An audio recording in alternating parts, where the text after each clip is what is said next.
Bharatiya Janata party ਖਾਸ ਕਰਕੇ RSS ਦਾ ਇੱਕ ਸੁਪਨਾ ਹੈ ਕਿ ਉਹਨਾਂ ਦੀ ਪੰਜਾਬ ਦੇ ਵਿੱਚ ਵੀ ਤਾਂ ਇੱਕ ਵਾਰ ਸਰਕਾਰ ਬਣੇ। ਉਹ ਕੋਸ਼ਿਸ਼ ਨੂੰ ਲੈ ਕੇ ਲੱਗੀ ਰਹਿੰਦੀ ਹੈ, ਲੇਕਿਨ ਨਾਲ ਦੀ ਨਾਲ ਇਹ ਆ ਕਿ ਪੰਜਾਬ ਦੇ ਵਿੱਚ ਬੀਜੇਪੀ ਆਪਣੇ ਪੈਰ ਤੇ ਪਸਾਰਨਾ ਚਾਹੁੰਦੀ ਹੈ, ਲੇਕਿਨ ਸਿੱਖਾਂ ਤੋਂ ਦੂਰ ਆ। ਹਾਲਾਂਕਿ ਦੇਸ਼ ਦੇ ਪ੍ਰਧਾਨ ਮੰਤਰੀ ਨਰਿੰਦਰ ਮੋਦੀ ਸਾਹਿਬ ਲਗਾਤਾਰ ਸਿੱਖਾਂ ਨੂੰ ਲੈ ਕੇ ਮੀਟਿੰਗਾਂ ਵੀ ਕਰਦੇ ਰਹਿੰਦੇ ਨੇ। ਪਿੱਛੇ ਜੇ ਉਹਨਾਂ ਨੇ ਜਿਹੜੇ ਸਿੱਖ ਵਿਦਵਾਨ ਤੇ ਬੁੱਧੀਜੀਵੀ ਉਹਨਾਂ ਦੇ ਲੰਮੀ ਮੁਲਾਕਾਤ ਕੀਤੀ ਹੈ। ਸਿੱਖ ਧਰਮ ਨੂੰ ਲੈ ਕੇ ਪ੍ਰੋਗਰਾਮ ਵੀ ਕਾਫੀ ਕਾਰੇ ਨੇ। ਉਹਨਾਂ ਲੱਗਦਾ ਹੈ ਕਿ ਇੱਕ ਤਾਂ ਜਿਹੜੇ ਕਿਸਾਨੀ ਅੰਦੋਲਨ ਦੌਰਾਨ ਪੰਜਾਬ ਦੇ ਲੋਕ ਨਾਰਾਜ਼ ਸਨ, ਉਹ ਨਾਰਾਜ਼ਗੀ ਵੀ ਦੂਰ ਹੋਵੇ, ਤੇ ਦੂਜਾ ਪੰਜਾਬ ਦੇ ਵਿੱਚ ਉਹਨਾਂ ਦੀ ਪਾਰਟੀ ਵੀ ਮਜ਼ਬੂਤ ਹੋਵੇ। ਹਾਲਾਂਕਿ ਕਰੀਬ 25 ਸਾਲ ਬਾਅਦ ਸ਼੍ਰੋਮਣੀ ਅਕਾਲੀ ਦਲ ਤੇ ਭਾਰਤੀ ਜਨਤਾ ਪਾਰਟੀ ਦਾ ਗੱਠਜੋੜ ਟੁੱਟ ਗਿਆ ਸੀ। ਨੌ ਵੱਖਰਾ ਹੋ ਗਿਆ ਸੀ, ਮਾਸ ਵੱਖਰਾ ਹੋ ਗਿਆ। ਨਹੀਂ ਤਾਂ ਅਕਸਰ ਬੀਜੇਪੀ ਵਾਲੇ ਤੇ ਅਕਾਲੀ ਕਹਿੰਦੇ ਦੇ ਕਿ ਅਕਾਲੀਆਂ ਦਾ ਤੇ ਬੀਜੇਪੀ ਦਾ ਨੌ ਮਾਸ ਵਾਂਗ ਰਿਸ਼ਤਾ। ਹੁਣ ਸਵਾਲ ਹੈ ਕਿ ਜਿਹੜੀ ਬੀਜੇਪੀ ਆ, ਇੱਕ ਉਹਨਾਂ ਤੇ ਲੱਲੋ ਧੱਬਾ ਕਹਿ ਲਓ ਲੱਗਾ ਹੋਇਆ ਕਿ ਉਹ ਪਿਓਰ ਸ਼ੁੱਧ ਹਿੰਦੂਆਂ ਦੀ ਪਾਰਟੀ ਆ। ਜੇ ਸ਼੍ਰੋਮਣੀ ਅਕਾਲੀ ਦਲ ਦੀ ਗੱਲ ਕਰ ਲਓ ਤਾਂ ਉਹ ਸਿੱਖਾਂ ਦੀ ਪਾਰਟੀ ਆ। ਜੇ ਬਸਪਾ ਕਰ ਲਓ ਤਾਂ ਪਿਓਰ ਸ਼ੁੱਧ ਦਲਿਤਾਂ ਦੀ ਪਾਰਟੀ ਆ।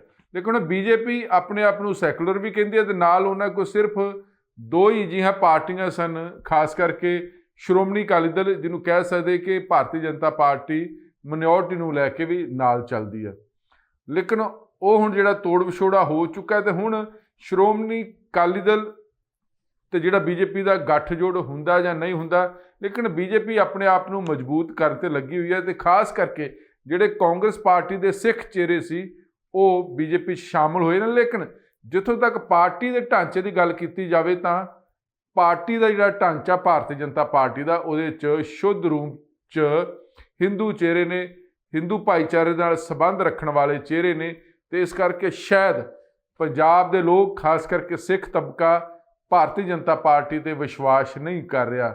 ਜਦੋਂ ਦੀ ਭਾਰਤੀ ਜਨਤਾ ਪਾਰਟੀ ਪੰਜਾਬ ਦੇ ਵਿੱਚ ਆਪਣੇ ਪੈਰ ਪਸਾਰ ਚੁੱਕੀ ਆ, ਇੱਕਾ ਦੁੱਕਾ ਵਾਰੀ ਆ ਕਿਸੇ ਨੂੰ ਸਿੱਖ ਨੂੰ ਪ੍ਰਧਾਨ ਬਣਾਇਆ ਹੋਵੇ, ਨਹੀਂ ਤਾਂ ਸਿੱਖ ਭਾਈਚਾਰੇ ਨਾਲ ਸੰਬੰਧ ਰੱਖਣ ਵਾਲੇ ਜਿਹੜੇ ਭਾਰਤੀ ਜਨਤਾ ਪਾਰਟੀ ਦੇ ਲੀਡਰ ਆ, ਕਿਸੇ ਵੀ ਅਹੁਦੇ 'ਤੇ ਉਹਨਾਂ ਨੂੰ ਮਾਣ ਨਹੀਂ ਦਿੱਤਾ ਗਿਆ। ਜਨਰਲ ਸੈਕਟਰੀ ਤੱਕ ਦੇ ਅਹੁਦੇ ਨਹੀਂ ਦਿੱਤੇ ਗਏ। ਹੁਣ ਅੱਜ ਅਸੀਂ ਗੱਲ ਕਰਾਂਗੇ ਕਿ ਭਾਰਤੀ ਜਨਤਾ ਪਾਰਟੀ ਹੁਣ ਪੰਜਾਬ ਦੇ ਵਿੱਚ ਕੀ ਕਰਨ ਜਾ ਰਹੀ ਹੈ ਤੇ ਕੀ ਤੁਲਨਾ ਕੀਤੀ ਜਾ ਰਹੀ ਹੈ। 117 ਹਲਕੇ ਨੇ, ਔਰ ਜਿਹੜਾ ਬੀਜੇਪੀ ਤੇ ਸ਼੍ਰੋਮਣੀ ਅਕਾਲੀ ਦਲ ਦਾ ਜਿਹੜਾ ਗੱਠਜੋੜ ਹੋਇਆ ਸੀ ਉਹ 1996 ਤੋਂ ਸ਼ੁਰੂ ਹੋਇਆ ਸੀ, ਤੇ ਜਾ ਕੇ 2020 ਦੇ ਵਿੱਚ ਉਹ ਗੱਠਜੋੜ ਟੁੱਟ ਗਿਆ। ਜਦੋਂ ਕਿ ਬੀਜੇਪੀ ਪੰਜਾਬ ਦੇ ਵਿੱਚ 23 ਸੀਟਾਂ 'ਤੇ ਚੋਣਾਂ ਲੜਦੀ ਰਹੀ ਵਿਧਾਨ ਸਭਾ, ਤੇ 94 ਸੀਟਾਂ 'ਤੇ ਸ਼੍ਰੋਮਣੀ ਅਕਾਲੀ ਦਲ। ਹੁਣ ਜਿਹੜਾ ਗੱਠਜੋੜ ਟੁੱਟਾ, ਹੁਣ ਇਸ ਕਰਕੇ ਹੁਣ ਬੀਜੇਪੀ ਨੂੰ ਘੱਟੋ ਘੱਟ 94 ਜਿਹੜੇ ਹੋਰ ਉਮੀਦਵਾਰ ਲੱਭਣੇ ਪੈਣਗੇ। ਉਹ ਖਾਸ ਕਰਕੇ ਕਿਉਂਕਿ 23 ਜਿਹੜੇ ਹਲਕੇ ਨੇ ਉਹ ਸ਼ੁੱਧ ਰੂਪ ਦੇ ਵਿੱਚ ਸ਼ਹਿਰੀ ਹਲਕੇ ਸਨ, ਹੁਣ 94 ਲਗਭਗ ਪੇਂਡੂ ਹਲਕੇ ਨੇ ਤੇ ਥੋੜ੍ਹੇ ਸੈਮੀ ਹਲਕੇ ਨੇ, ਜਿਸ ਕਰਕੇ ਬੀਜੇਪੀ ਦੀ ਜ਼ੋਰ ਲੱਗਾ ਹੋਇਆ ਕਿ ਹੁਣ 94 ਬੰਦੇ ਕਿੱਥੋਂ ਲਿਆਉਣੇ ਨੇ, ਕਿਵੇਂ ਇਕੱਠੇ ਕਰਨੇ ਨੇ। ਹੁਣ ਸਭ ਤੋਂ ਵੱਡੀ ਗੱਲ ਹੈ ਕਿ ਪੰਜਾਬ ਇੱਕ ਸਾਰਿਆਂ ਨੂੰ ਪਤਾ ਇੱਕ ਸਿੱਖ ਸਟੇਟ ਆ। ਘੱਟੋ ਘੱਟ ਇੱਥੇ 60% ਦੀ ਜਿਹੜੀ ਆਬਾਦੀ ਉਹ ਸਿੱਖਾਂ ਦੀ ਆ। ਜਿਹੜੇ 2011 ਦੀ ਜਨਸੰਖਿਆ ਜਾਂ ਸੈਂਸਿੰਗ ਕਹਿ ਸਕਦੇ ਹੈਗੇ ਨੇ ਜਿਹੜੀ, ਔਰ ਹਾਲਾਂਕਿ 2021 ਦਾ ਹਜੇ ਸੈਂਸਸ ਆਉਣਾ, ਲੇਕਿਨ 60% ਦੀ ਜਿਹੜਾ ਸਿੱਖ ਭਾਈਚਾਰਾ ਉਹਦੇ 'ਚ ਹੁਣ ਗੱਲ ਕੀਤੀ ਜਾਵੇ ਤਾਂ ਇਸ ਟਾਈਮ ਭਾਰਤੀ ਜਨਤਾ ਪਾਰਟੀ ਦੇ 43 ਜਿਹੜੇ ਅਹੁਦੇਦਾਰ ਨੇ, ਸੂਬਾ ਪੱਧਰ ਦੇ ਜਿਹੜੇ ਅਹੁਦੇ ਨੇ ਉਹ 43 ਨੇ। ਹੁਣ 43 ਦੇ ਵਿੱਚੋਂ ਸਿਰਫ 7 ਸਿੱਖ ਨੇ, ਤੇ ਫਿਰ ਪੰਜਾਬ ਦਾ ਪੰਜਾਬੀ ਜਾਂ ਸਿੱਖ ਕਿਵੇਂ ਭਾਰਤੀ ਜਨਤਾ ਪਾਰਟੀ 'ਤੇ ਵਿਸ਼ਵਾਸ ਕਰ ਸਕਦਾ। ਹੁਣ 7 'ਚੋਂ ਜਿਹੜਾ ਉਹ ਕੋਈ ਵੀ ਅੰਮ੍ਰਿਤਧਾਰੀ ਨਹੀਂ ਹੈ, ਤੇ ਇਹ ਇਸ ਕਰਕੇ ਜਿਹੜਾ ਸਿੱਖੀ ਤੋਂ ਭਾਰਤੀ ਜਨਤਾ ਪਾਰਟੀ ਦੂਰ ਹੈ। ਕਿਉਂਕਿ ਭਾਰਤੀ ਜਨਤਾ ਪਾਰਟੀ ਜਦ ਇਹ ਕਹਿ ਕੇ ਚੱਲ ਰਹੀ ਹੈ ਕਿ ਅਸੀਂ ਹਿੰਦੂ ਰਾਸ਼ਟਰ ਬਣਾਉਣਾ ਹੈਗਾ, ਤੇ ਫਿਰ ਪੰਜਾਬ ਦਾ ਸਿੱਖ ਹੀ ਨਹੀਂ, ਮੁਸਲਮਾਨ, ਈਸਾਈ, ਉਹ ਬੀਜੇਪੀ 'ਤੇ ਕਿਵੇਂ ਵਿਸ਼ਵਾਸ ਕਰੂਗਾ। ਦੂਜੀ ਗੱਲ ਹੈ ਕਿ ਜਿਹੜਾ ਬਾਕੀ ਅਗਰ ਪੋਲੀਟੀਕਲ ਪਾਰਟੀਆਂ ਦੀ ਗੱਲ ਕੀਤੀ ਜਾਵੇ ਤਾਂ ਬੀਜੇਪੀ ਨੂੰ ਛੱਡ ਕੇ ਸ਼੍ਰੋਮਣੀ ਅਕਾਲੀ ਦਲ ਦੀ ਗੱਲ ਕਰ ਲਓ, ਇਸ ਟਾਈਮ ਆਮ ਆਦਮੀ ਪਾਰਟੀ ਦੀ ਗੱਲ ਕਰੋ, ਬਹੁਜਨ ਸਮਾਜ ਪਾਰਟੀ ਦੀ ਗੱਲ ਕਰ ਲਓ, CPI ਦੀ ਗੱਲ ਕਰ ਲਓ, CPM ਦੀ ਗੱਲ ਕਰ ਲਓ, ਲੋਕ ਇਨਸਾਫ ਪਾਰਟੀ ਦੀ ਗੱਲ ਕਰ ਲਓ, ਅਕਾਲੀ ਦਲ ਡੈਮੋਕ੍ਰੈਟਿਕ ਦੀ ਗੱਲ ਕਰ ਲਓ, ਸ਼੍ਰੋਮਣੀ ਅਕਾਲੀ ਦਲ ਟਕਸਾਲੀ ਦੀ ਗੱਲ ਕਰ ਲਓ, ਇੱਥੋਂ ਤੱਕ ਜਿਹੜੇ ਕਾਂਗਰਸ ਪਾਰਟੀ ਉਹਦੇ ਵੀ ਜਿਹੜੇ ਪ੍ਰਧਾਨ ਨੇ ਉਹ ਹਮੇਸ਼ਾ ਜ਼ਿਆਦਾਤਰ ਜਿਹੜੀ ਉਹਨਾਂ ਦੀ ਗਿਣਤੀ ਆ ਉਹ ਸਿੱਖ ਭਾਈਚਾਰੇ ਨਾਲ ਸੰਬੰਧ ਰੱਖਦੇ ਰਹੇ, ਲੇਕਿਨ ਬੀਜੇਪੀ ਦਾ ਜਿਹੜਾ ਪ੍ਰਧਾਨ ਸਵਾਏ ਦਿਆਲ ਸਿੰਘ ਸੋਢੀ ਨੂੰ ਛੱਡ ਕੇ ਕੋਈ ਵੀ ਜਿਹੜਾ ਪ੍ਰਧਾਨ ਉਹ ਸਿੱਖ ਨਹੀਂ ਬਣਿਆ ਹੈਗਾ। ਇਸ ਕਰਕੇ ਇਹ ਵੀ ਆਪਣੇ ਆਪ 'ਚ ਇੱਕ ਵੱਡਾ ਸਵਾਲ ਆ। ਹੁਣ ਦੂਜੀ ਗੱਲ ਹੈ ਕਿ ਬੀਜੇਪੀ ਪੰਜਾਬ ਦੇ ਜਿਹੜੇ ਵਰਕਰ ਨੇ ਜਾਂ ਲੋਕ ਮਹਿਸੂਸ ਕਰਦੇ ਨੇ ਕਿ ਜਿਵੇਂ ਘੱਟੋ ਘੱਟ ਪੰਜਾਬ ਦੇ ਵਿੱਚ ਬੀਜੇਪੀ ਨੂੰ ਇੱਕ ਸਿੱਖ ਪ੍ਰਧਾਨ ਲਾਉਣਾ ਚਾਹੀਦਾ, ਉਹ ਵੀ ਖਾਸ ਕਰਕੇ ਜੱਟ ਸਿੱਖ ਪ੍ਰਧਾਨ ਲਾਉਣਾ ਚਾਹੀਦਾ, ਤਾਂ ਜੋ ਪੰਜਾਬ ਦੇ ਸਿੱਖਾਂ ਨੂੰ ਤੇ ਪੰਜਾਬੀਆਂ ਨੂੰ ਇਹ ਵਿਸ਼ਵਾਸ ਹੋ ਜੇ ਕਿ ਵਾਕਈ ਬੀਜੇਪੀ ਵੀ ਪੰਜਾਬ ਦੇ ਵਿੱਚ ਸਿੱਖ ਕੌਮ ਨੂੰ ਨਾਲ ਲੈ ਕੇ ਚੱਲਣਾ ਚਾਹੁੰਦੀ ਆ। ਹੁਣ 43 ਜਿਹੜੇ ਅਹੁਦੇਦਾਰ ਨੇ ਇਸ ਟਾਈਮ ਭਾਰਤੀ ਜਨਤਾ ਪਾਰਟੀ ਦੇ, ਉਹਦੇ 'ਚ ਸਿਰਫ 7 ਨੇ, ਤੇ ਜੇ 60% ਦੀ ਗੱਲ ਕੀਤੀ ਜਾਵੇ ਤੇ ਘੱਟੋ ਘੱਟ 25-26 ਜਿਹੜੇ ਚਿਹਰੇ ਨੇ ਉਹ ਸਿੱਖ ਭਾਈਚਾਰੇ ਤੋਂ ਹੋਣੇ ਚਾਹੀਦੇ ਨੇ। ਲੇਕਿਨ ਬੀਜੇਪੀ ਸਿੱਖਾਂ ਨੂੰ ਹਲੇ ਦੂਰ ਆ, ਜਾਂ ਲੱਗਦਾ ਕਿ ਭਾਰਤੀ ਜਨਤਾ ਪਾਰਟੀ ਨੂੰ ਪੰਜਾਬ ਦੇ ਵਿੱਚ ਸਿੱਖਾਂ ਤੋਂ ਮੁਸ਼ਕ ਆ ਰਹੀ ਹੈ, ਇਸ ਕਰਕੇ ਉਹਨਾਂ ਨੂੰ ਅਹੁਦੇ ਨਹੀਂ ਦਿੱਤੇ ਜਾ ਰਹੇ। ਹੁਣ ਦੂਜੀ ਗੱਲ ਹੈ ਕਿ ਅਗਰ ਪੰਜਾਬ ਦੇ ਵਿੱਚ ਦਲਿਤ ਭਾਈਚਾਰੇ ਦੀ ਗਿਣਤੀ ਦੀ ਗੱਲ ਕੀਤੀ ਜਾਵੇ, ਅਗਰ 2011 ਦੀ ਜਨਗਣਨਾ ਦੇ ਹਿਸਾਬ ਲਾਇਆ ਜਾਵੇ ਤੇ ਘੱਟੋ ਘੱਟ 31% ਪੰਜਾਬ ਦੇ ਵਿੱਚ ਦਲਿਤ ਭਾਈਚਾਰਾ ਵੱਸਦਾ। ਹੁਣ ਸਭ ਤੋਂ ਵੱਡੀ ਗੱਲ ਹੈ ਕਿ ਜਿਹੜੇ 43 ਅਹੁਦੇ ਨੇ ਬੀਜੇਪੀ ਦੇ ਜਿਹੜੇ ਸੂਬਾ ਕਾਰਜਕਾਰਨੀ ਆ, ਉਹਦੇ 'ਚੋਂ ਸਿਰਫ 4 ਨੇ, 4 ਹੀ ਦਲਿਤ ਵਰਗ ਦੇ ਜਿਹੜੇ ਨੁਮਾਇੰਦਗੀ ਦਿੱਤੀ ਗਈ ਹੈ। ਤੇ ਫਿਰ ਕੀ ਬੀਜੇਪੀ ਨੂੰ ਜਿਵੇਂ ਸਿੱਖਾਂ ਤੋਂ ਮੁਸ਼ਕ ਆ ਰਹੀ ਆ, ਕੀ ਉਵੇਂ ਦਲਿਤਾਂ ਤੋਂ ਵੀ ਮੁਸ਼ਕ ਆ ਰਹੀ ਹੈ? ਤੇ ਜੇ ਪੰਜਾਬ ਦੇ ਵਿੱਚ ਸਿੱਖਾਂ ਨੂੰ ਤੇ ਦਲਿਤਾਂ ਨੂੰ ਤੁਸੀਂ ਮਾਈਨਸ ਕਰਕੇ ਸਿਆਸਤ ਕਰਨਾ ਚਾਹੁੰਦੇ, ਸਰਕਾਰ ਬਣਾਉਣਾ ਚਾਹੁੰਦੇ, ਤੇ ਲਾਜ਼ਮੀ ਤੌਰ ਤੇ ਤੁਹਾਡਾ ਜਿਹੜਾ ਸੁਪਨਾ ਵਾ ਉਹ ਸੁਪਨਾ ਹੀ ਰਹਿ ਜਾਏਗਾ, ਕਦੀ ਪੂਰਾ ਨਹੀਂ ਹੋਏਗਾ। ਹੁਣ ਲੋਕ ਜਿਹੜੇ ਬੀਜੇਪੀ ਦੇ ਬੁੱਧੀਜੀਵੀ ਵਰਗ ਮਹਿਸੂਸ ਕਰ ਰਿਹਾ ਕਿ ਘੱਟੋ ਘੱਟ ਜਿਹੜੇ ਸਟੇਟ ਸੂਬਾ ਕਾਰਜਕਾਰਨੀ ਆ, ਉਹਦੇ 'ਚ ਘੱਟੋ ਘੱਟ 14 ਜਿਹੜੇ ਦਲਿਤ ਨੇ, ਉਹ ਬੀਜੇਪੀ ਦੇ ਜਿਹੜੇ ਚਿਹਰੇ ਨੇ ਉਹਨਾਂ ਨੂੰ ਸੂਬਾ ਕਾਰਜਕਾਰਨੀ 'ਚ ਸ਼ਾਮਲ ਕਰਨਾ ਚਾਹੀਦਾ ਹੈਗਾ। ਹੁਣ ਪ੍ਰੋਬਲਮ ਹੈ ਕਿ ਜਿਹੜੇ ਸ਼ਡਿਊਲ ਕਾਸਟ ਭਾਈਚਾਰਾ, ਉਹਦੇ 'ਚ ਅੱਗੇ ਜਿਹੜੀ ਬਾਈਫਰਕੇਸ਼ਨ ਆ ਉਹ ਵੀ ਕਮਾਲ ਦੀ ਆ ਕਿ ਜਿਹੜੀ ਜਨਗਣਨਾ 2011 ਦੇ ਮੁਤਾਬਕ ਜਿਹੜਾ ਰਵਿਦਾਸੀਆ ਭਾਈਚਾਰਾ ਉਹ ਕਰੀਬ 13% ਆ, ਮਜ਼੍ਹਬੀ ਸਿੱਖ ਭਾਈਚਾਰਾ ਕਰੀਬ 11% ਹੈਗਾ, ਬਾਲਮਿਕ ਭਾਈਚਾਰਾ ਕਰੀਬ 4% ਦੇ ਆਸ-ਪਾਸ ਆ, ਤੇ ਬਾਕੀ ਜਿਹੜੇ ਦਲਿਤ ਭਾਈਚਾਰੇ ਦੇ ਨਾਲ ਸੰਬੰਧ ਰੱਖਣ ਵਾਲੀਆਂ ਜਾਤਾਂ ਉਹਨਾਂ ਦੀ ਗਿਣਤੀ 4 ਤੋਂ 5% ਆ। ਹੁਣ ਸਵਾਲ ਹੈ ਕਿ ਸੂਬਾ ਕਾਰਜਕਾਰਨੀ 'ਚ ਨਾ ਸਿੱਖ ਭਾਈਚਾਰਾ, ਮਤਲਬ ਨਾ ਜੱਟ ਸਿੱਖ ਆ ਨਾ ਦੂਜੇ ਸਿੱਖ ਨੇ, ਉਸੇ ਤਰ੍ਹਾਂ ਐਸਸੀ ਭਾਈਚਾਰੇ ਦੇ ਵੀ ਲੋਕ ਨਹੀਂ ਹੈ ਦਲਿਤਾਂ ਜਿਹੜੇ ਬੀਜੇਪੀ 'ਚ ਹੈ। ਤੇ ਇਹ ਹੁਣ ਸਵਾਲ ਹੈ ਕਿ ਕੀ ਬੀਜੇਪੀ ਦਲਿਤਾਂ ਨੂੰ ਨਾਲ ਲੈ ਕੇ ਚੱਲੇਗੀ? ਔਰ ਫਿਰ OBC ਭਾਈਚਾਰਾ, ਅਗਰ OBC ਦੀ ਗੱਲ ਕੀਤੀ ਜਾਵੇ ਤਾਂ ਉਹਦੇ 'ਚ ਬਹੁਤ ਸਾਰੀਆਂ ਬਰਾਦਰੀਆਂ ਨੇ, ਚਾਹੇ ਉਹਦੇ 'ਚ ਰਾਜਪੂਤ ਨੇ, ਚਾਹੇ ਸੈਣੀ ਨੇ, ਚਾਹੇ ਸੁਨਾਰ ਨੇ, ਚਾਹੇ ਕੰਬੋਜ ਨੇ, ਚਾਹੇ ਲਬਾਣਾ, ਹੋਰ ਬਹੁਤ ਸਾਰੀਆਂ ਜਮਾਤਾਂ ਨੇ, ਬਰਾਦਰੀਆਂ ਨੇ, ਉਹਨਾਂ ਨੂੰ ਵੀ ਜਗ੍ਹਾ ਨਹੀਂ ਦਿੱਤੀ ਗਈ ਸੂਬਾ ਕਾਰਜਕਾਰਨੀ ਦੇ ਵਿੱਚ। ਤੇ ਇਹ ਸਭ ਤੋਂ ਵੱਡੀ ਸਵਾਲ ਹੈ ਕਿ ਕੀ SC BC ਤੇ ਜਿਹੜੇ ਸਿੱਖ ਨੇ ਉਹ ਬੀਜੇਪੀ ਅਗਰ ਨਾਲ ਨਹੀਂ ਲੈ ਕੇ ਚੱਲਦੀ, ਪਿਓਰ ਆਪਣੇ ਆਪ ਨੂੰ ਬੀਜੇਪੀ ਪੰਜਾਬ 'ਚ ਹਿੰਦੂਆਂ ਦੀ ਪਾਰਟੀ ਬਣਾ ਕੇ ਚੱਲਦੀ, ਜਦ ਕਿ ਪੰਜਾਬ 'ਚ ਹਿੰਦੂਆਂ ਦੀ ਗਿਣਤੀ ਘੱਟ ਹੈ, ਜਿਹੜੀ 23 ਸੀਟਾਂ ਤੇ ਲੜਦੀ ਆ ਰਹੀ ਹੈ, ਤੇ ਫਿਰ ਤੁਸੀਂ ਕਿਵੇਂ ਪੰਜਾਬ 'ਚ ਸਰਕਾਰ ਬਣਾਉਣ ਦਾ ਸੁਪਨਾ ਪਾਲ ਸਕਦੇ ਜਾਂ ਸੁਪਨਾ ਲੈ ਸਕਦੇ ਹੋ? ਹੁਣ ਸਭ ਤੋਂ ਵੱਡੀ ਗੱਲ ਹੈ ਕਿ ਪੰਜਾਬ ਕਿਉਂਕਿ ਇੱਕ ਖੇਤੀ ਪ੍ਰਧਾਨ ਸੂਬਾ ਹੈਗਾ, ਔਰ ਉਹਦੇ 'ਚ ਵੀ ਜਿਹੜਾ ਜੱਟ ਸਿੱਖ ਜ਼ਿਆਦਾ ਡੋਮੀਨੇਟ ਕਰਦਾ ਹੈਗਾ, ਨਾਲ ਦੀ ਨਾਲ ਖੇਤ ਮਜ਼ਦੂਰ ਹੈ। ਉਹਦੇ 'ਚ ਵੀ ਅਗਰ ਗੱਲ ਕੀਤੀ ਜਾਵੇ, ਜਿਹੜੇ 43 ਸੂਬਾ ਕਾਰਜਕਾਰਨੀ ਮੈਂਬਰ ਨੇ, ਜਿਹੜੇ ਸਾਨੂੰ ਅੰਕੜੇ ਅਸੀਂ ਸਰਚ ਕੀਤੇ ਹੈਗੇ ਨੇ, ਉਹਦੇ 'ਚ ਇਹ ਹੈ ਕਿ ਕਿਸਾਨੀ ਦੇ ਨਾਲ ਕੋਈ ਵੀ ਜੁੜਿਆ ਹੋਇਆ ਬੀਜੇਪੀ ਦੇ ਨਾਲ ਨੇਤਾ ਨਹੀਂ ਆ। ਇਹ ਆਪਣੇ ਆਪ 'ਚ ਵੱਡਾ ਸਵਾਲ ਆ। ਹਾਲਾਂਕਿ ਸੁਰਜੀਤ ਕੁਮਾਰ ਜਿਆਣੀ ਹੁਣੀ ਹੈਗੇ ਨੇ, ਲੇਕਿਨ ਅਗਰ ਗੱਲ ਕੀਤਾ ਜਾਵੇ ਜਿਹੜਾ ਖੇਤੀ ਤੇ ਜਿਹੜਾ ਜ਼ਿਆਦਾ ਜਿਹੜਾ ਕਾਰੋਬਾਰ, ਜਾਂ ਕਾਰੋਬਾਰ ਤਾਂ ਨਹੀਂ ਕਹਿ ਸਕਦੇ ਖੇਤੀ ਨੂੰ, ਤੇ ਜਿਹੜੇ ਜ਼ਿਆਦਾ ਜਿਹੜਾ ਸਿੱਖ ਭਾਈਚਾਰਾ ਇਹਦੇ ਨਾਲ ਖੇਤੀ ਦੇ ਨਾਲ ਜੁੜਿਆ ਆ, ਤੇ ਉਹ ਉਹਨਾਂ ਦੇ ਵੀ ਜਿਹੜੀ ਸੂਬਾ ਕਾਰਜਕਾਰਨੀ 'ਚ ਉਹਨਾਂ ਦਾ ਕੋਈ ਵੀ ਇਹਦੇ 'ਚ 43 'ਚ ਗਿਣਤੀ ਮਸਾਂ 2-3 ਆ। ਉਹ ਵੀ ਸਵਾਲ ਹੈ ਕਿ ਕੀ ਇੱਕਦਮ ਮਾਈਨਸ ਕਰਕੇ ਦੇਖਿਆ ਜਾ ਸਕਦਾ ਹੈਗਾ। ਹੁਣ ਸਭ ਤੋਂ ਵੱਡੀ ਗੱਲ ਹੈ ਕਿ ਬੀਜੇਪੀ ਇਹ ਸੋਚ ਰਹੀ ਹੈ ਕਿ ਕੀ ਇਹਦੇ 'ਚ ਹੁਣ ਜਿਹੜੇ ਸੂਬਾ ਕਾਰਜਕਾਰਨੀ ਹੈ ਕਿ ਘੱਟੋ ਘੱਟ ਉਹਦੇ 'ਚ ਜਿਹੜੇ ਖੇਤੀ ਦੇ ਨਾਲ ਜੁੜੇ ਹੋਏ ਲੋਕ ਨੇ, ਜਾਂ ਕਿਸਾਨ ਹੈ ਚਾਹੇ ਮਜ਼ਦੂਰ, ਉਹਨਾਂ ਨੂੰ ਜਗ੍ਹਾ ਦਿੱਤੀ ਜਾਏਗੀ ਕਿ ਨਹੀਂ ਦਿੱਤੀ ਜਾਏਗੀ? ਕਿਉਂਕਿ ਬਹੁਤੇ ਜਿਹੜੇ ਖੇਤੀ ਨਾਲ ਜੁੜੇ ਲੋਕ ਨੇ ਉਹ ਪਿੰਡਾਂ ਵਿੱਚ ਵਸਦੇ ਨੇ, ਤੇ ਪਿੰਡਾਂ ਦੇ ਵਿੱਚ ਬੀਜੇਪੀ ਦਾ ਕੋਈ ਆਧਾਰ ਨਹੀਂ ਆ, ਵਜੂਦ ਨਹੀਂ ਆ। ਕੀ ਉਸ ਆਧਾਰ ਤੇ ਵਜੂਦ ਨੂੰ ਕਾਇਮ ਕਰਨ ਵਾਸਤੇ ਬੀਜੇਪੀ ਕੀ ਪਿੰਡਾਂ ਦੇ ਲੋਕਾਂ ਨੂੰ ਸ਼ਾਮਲ ਕਰੇਗੀ? ਸ਼ਾਮਲ ਨਹੀਂ ਕਰੇਗੀ, ਮਤਲਬ ਅਹੁਦੇ ਦੇਗੀ। ਹੁਣ ਐਕਸ ਸਰਵਿਸਮੈਨ ਆ, ਉਹ ਵੀ ਬੀਜੇਪੀ ਉਹਨਾਂ ਤੋਂ ਵੀ ਦੂਰ ਹੈ। ਔਰ ਪੰਜਾਬ ਦੇ ਵਿੱਚ ਸਭ ਤੋਂ ਵੱਡੀ ਗਿਣਤੀ ਦੇ ਵਿੱਚ ਐਕਸ ਸਰਵਿਸਮੈਨ ਆ। ਸਰਕਾਰੀ ਅੰਕੜੇ ਦੱਸਦੇ ਨੇ ਘੱਟੋ ਘੱਟ ਉਹ ਵੀ ਸਿੱਖ ਜਿਹੜੇ ਨੇ ਪੰਜਾਬ ਦੇ ਉਹ ਜ਼ਿਆਦਾ ਆਰਮੀ ਦੇ ਵਿੱਚ ਜਾਂ ਪੈਰਾਮਿਲਟਰੀ ਫੋਰਸ ਦੇ ਵਿੱਚ ਆ। ਤੇ ਜਿਹੜੇ ਸਰਕਾਰੀ ਅੰਕੜੇ ਦੱਸਦੇ ਨੇ ਕਿ ਹਰ ਸਾਲ ਪੰਜਾਬ 'ਚ ਕਰੀਬ 60,000 ਜਿਹੜੇ ਸਰਵਿਸਮੈਨ ਨੇ, ਐਕਸ ਸਰਵਿਸਮੈਨ ਜਾਂ ਜਿਹੜੇ ਫੌਜੀ ਨੇ ਜਾਂ ਪੈਰਾਮਿਲਟਰੀ ਫੋਰਸ ਉਹ ਰਿਟਾਇਰ ਹੋ ਕੇ ਆਉਂਦੇ ਨੇ। ਤੇ ਜਿਨ੍ਹਾਂ ਦੀ ਜਿਹੜੀ ਉਮਰ ਆ ਉਹ ਕਰੀਬ 35 ਤੋਂ 45 ਸਾਲ ਆ। ਉਹ ਵੀ ਬੀਜੇਪੀ ਤੋਂ ਦੂਰ ਆ, ਉਹ ਵੀ ਦੂਜੀਆਂ ਪਾਰਟੀਆਂ ਦੇ ਨਾਲ ਜ਼ਿਆਦਾ ਸੰਬੰਧ ਰੱਖਦੇ ਨੇ। ਇਸ ਕਰਕੇ ਬੀਜੇਪੀ ਲੱਗਦਾ ਕਿ ਉਹ ਤੋਂ ਵੀ ਦੂਰ ਹੈਗੀ। ਤੇ ਫਿਰ ਬੀਜੇਪੀ ਕਿਵੇਂ, ਹਾਲਾਂਕਿ ਪ੍ਰਧਾਨ ਮੰਤਰੀ ਨਰਿੰਦਰ ਮੋਦੀ ਸਾਹਿਬ ਬੜੀ ਕੋਸ਼ਿਸ਼ ਕਰਨ ਤੇ ਲੱਗੇ ਹੋਏ ਨੇ ਕਿ ਸਿੱਖ ਕੌਮ ਨੂੰ ਨਾਲ ਲਾਇਆ ਜਾਵੇ, ਪੰਜਾਬੀਆਂ ਨੂੰ ਨਾਲ ਲਾਇਆ ਜਾਵੇ। ਜਿਵੇਂ ਪੰਜਾਬੀਆਂ ਦੇ ਦਿਲ ਵੱਡੇ ਨੇ, ਬੀਜੇਪੀ ਉਹਦਾ ਵੱਡਾ ਦਿਲ ਕਰਕੇ ਨਹੀਂ ਦਿਖਾ ਰਹੀ। ਖਾਸ ਕਰਕੇ ਸੂਬਾ ਜਿਹੜਾ ਪੰਜਾਬ ਦੇ ਜਿਹੜੇ ਬੀਜੇਪੀ ਬੜੇ ਤੰਗ ਦਿਲੇ ਇਨਸਾਨ ਦੱਸੇ ਜਾ ਰਹੇ ਹੈਗੇ ਨੇ। ਹਾਲਾਂਕਿ ਪ੍ਰਾਈਮ ਮਿਨਿਸਟਰ ਨਰਿੰਦਰ ਮੋਦੀ ਕੋਸ਼ਿਸ਼ ਕਰ ਰਹੇ ਹੋਏ ਨੇ ਕਿ ਪੰਜਾਬ ਨੂੰ ਨਾਲ ਲਾਇਆ ਜਾਵੇ, ਪੰਜਾਬ ਨੂੰ ਜੋੜਿਆ ਜਾਵੇ, ਪੰਜਾਬੀਆਂ ਦੇ ਦਿਲ ਜਿੱਤੇ ਜਾਣ। ਲੇਕਿਨ ਇੱਥੇ ਜਿਹੜੀ ਪੰਜਾਬ ਦੀ ਲੀਡਰਸ਼ਿਪ ਆ ਉਹ ਤੰਗ ਦਿਲੇ ਲੱਗ ਰਹੇ ਹੈਗੇ ਨੇ, ਜਾਂ ਉਹਨਾਂ ਦੀ ਸੋਚ ਉਸ ਲੈਵਲ ਦੀ ਨਹੀਂ ਹੈ ਜੇ ਸੋਚ ਤੇ ਬੀਜੇਪੀ ਕੰਮ ਕਰਨਾ ਚਾਹੁੰਦੀ ਹੈ। ਹੁਣ ਸਭ ਤੋਂ ਵੱਡੀ ਗੱਲ ਹੈ ਕਿ ਜਿਹੜਾ ਪ੍ਰਵਾਸੀ ਮਜ਼ਦੂਰ ਆ, ਪੰਜਾਬ ਇੱਕ ਪ੍ਰਵਾਸੀ ਮਜ਼ਦੂਰਾਂ ਦਾ ਇੱਕ ਨਵਾਂ ਸੂਬਾ ਬਣਦਾ ਜਾ ਰਿਹਾ, ਇੱਕ ਨਵਾਂ ਹੱਬ ਬਣਦਾ ਜਾ ਰਿਹਾ। ਕਿਉਂਕਿ ਪੰਜਾਬ ਦੇ ਵਿੱਚ ਬਹੁਤ ਜ਼ਿਆਦਾ ਜਿਹੜੇ ਲੋਕ ਨੇ ਉਹ ਇੱਥੇ ਰੋਜੀ ਰੋਟੀ ਵਾਸਤੇ ਹਿਜਰਤ ਕਰਕੇ ਆ ਗਏ ਨੇ, ਚਾਹੇ ਯੂਪੀ ਤੋਂ, ਚਾਹੇ ਬਿਹਾਰ ਤੋਂ ਨੇ, ਚਾਹੇ ਹੋਰ ਜਿਹੜੇ ਹਿਮਾਚਲ ਆ, ਜਾਂ ਉੱਤਰਾਖੰਡ, ਜਿਹੜੇ ਇਹਨਾਂ ਸਟੇਟਾਂ ਤੋਂ ਆ ਚੁੱਕੇ ਨੇ। ਹੁਣ ਜ਼ਿਆਦਾਤਰ ਜਿਹੜੇ ਯੂਪੀ ਬਿਹਾਰ ਦੇ ਲੋਕ ਨੇ ਉਹ ਪੰਜਾਬ ਦੇ ਵਿੱਚ ਆ ਰਹੇ, ਉਹਨਾਂ ਦੀ ਜਿਹੜੀ ਗਿਣਤੀ ਹੈ।